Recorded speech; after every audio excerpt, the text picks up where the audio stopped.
Diane and Denmark here, checking with you again for the next part of our event planning series. Now remember, Flylady is using this event planning series to prep for Thanksgiving, Christmas. I'm using it for Christmas. Remember, you can use it for whatever you're celebrating. I've been through this before: Ramadan, Hanukkah, 40th birthday party, where we're just breaking up what needs to be done into small increments, so it's easier and less stressful for everybody all around.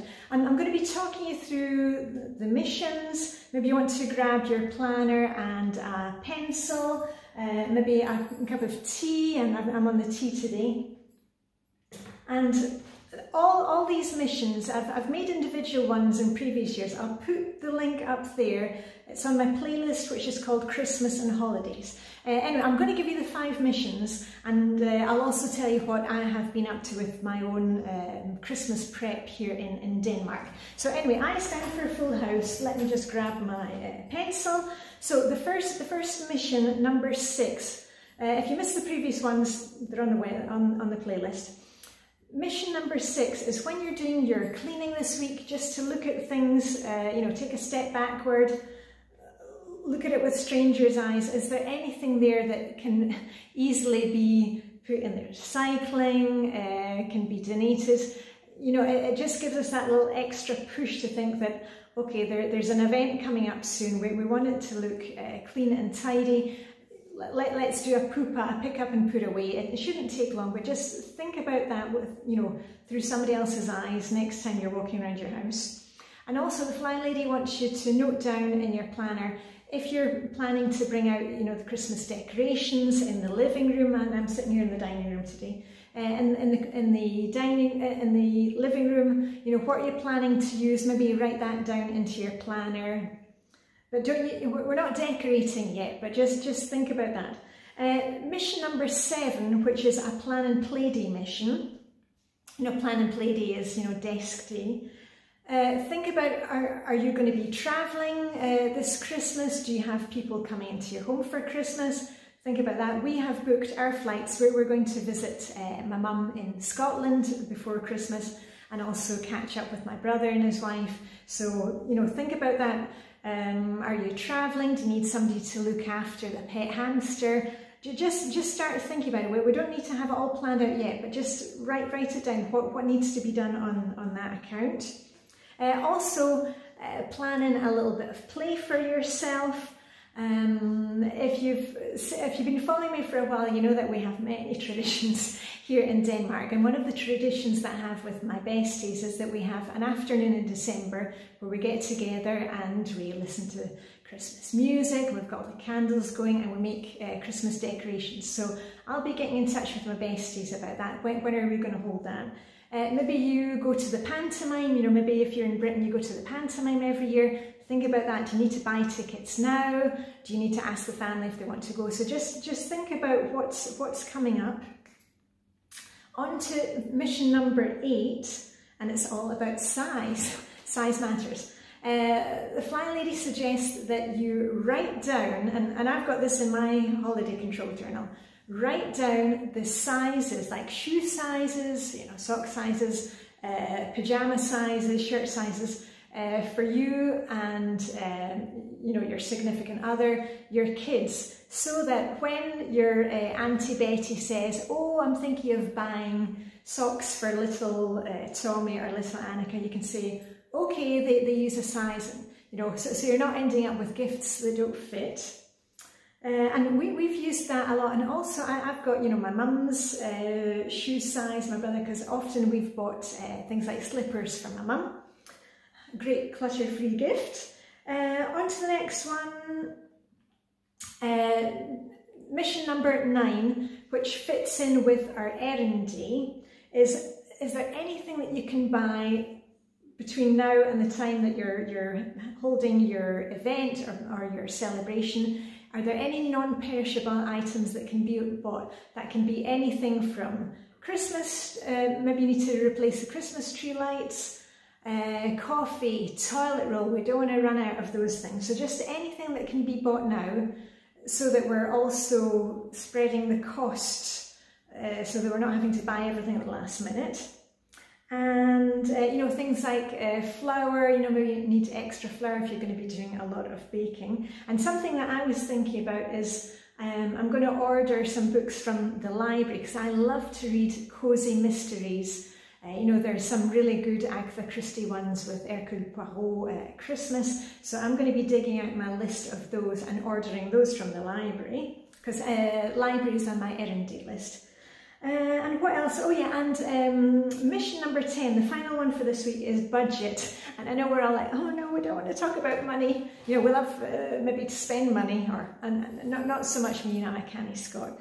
But we've really got to be serious about our spending. Let's bring things right down, because often we go a bit crazy if it's a celebration or an event, and we don't want to be paying off for the next 6 months, you know, and after the event still paying off. So let's think about what is reasonable to spend, whether it be on food, on gifts.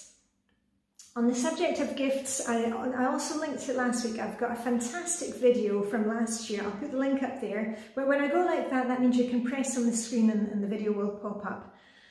I made a video last year with all your ideas for clutter-free gifts.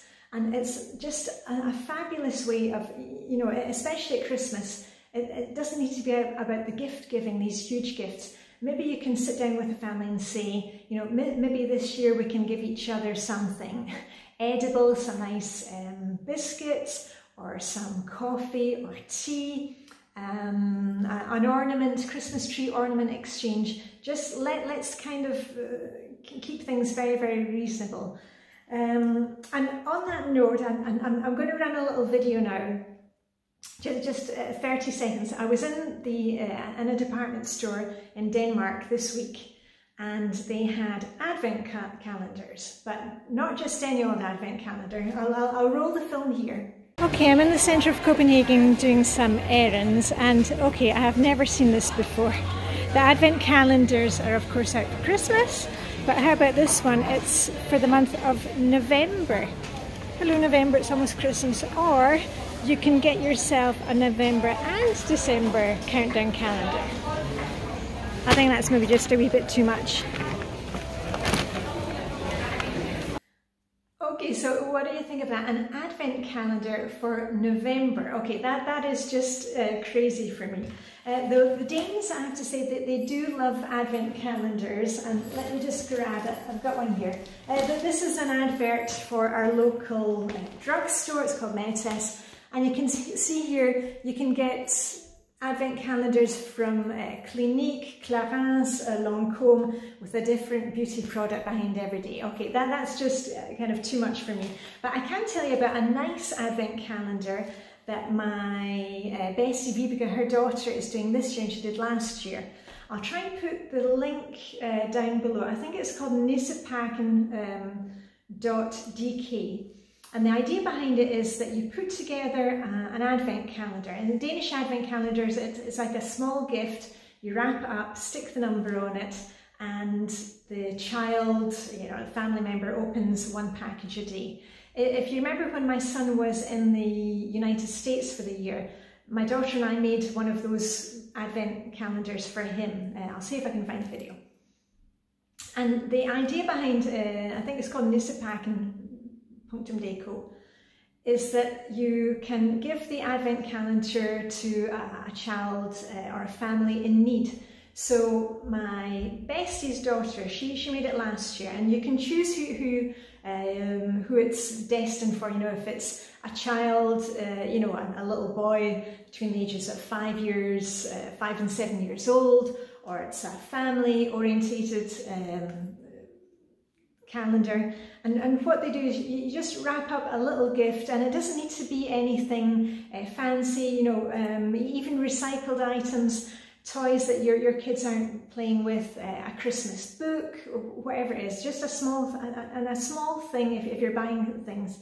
And you wrap them up, stick the numbers on it, and then it is given to the child in need in December. And I think that is a lovely idea. So anyway, I'm going to get working on my control journal today. Remember, I've walked you through the control journal for this event planning thing. You don't need to print out the whole thing, maybe just read it online, print out the pages that you need, or make notes in your own planner. And I've shown you this one before. This is my Christmas holiday control journal, which I started 10 years ago. And in here I've got everything from songbooks and recipes, gift lists. So I'm going to be spending 5 minutes looking at that today.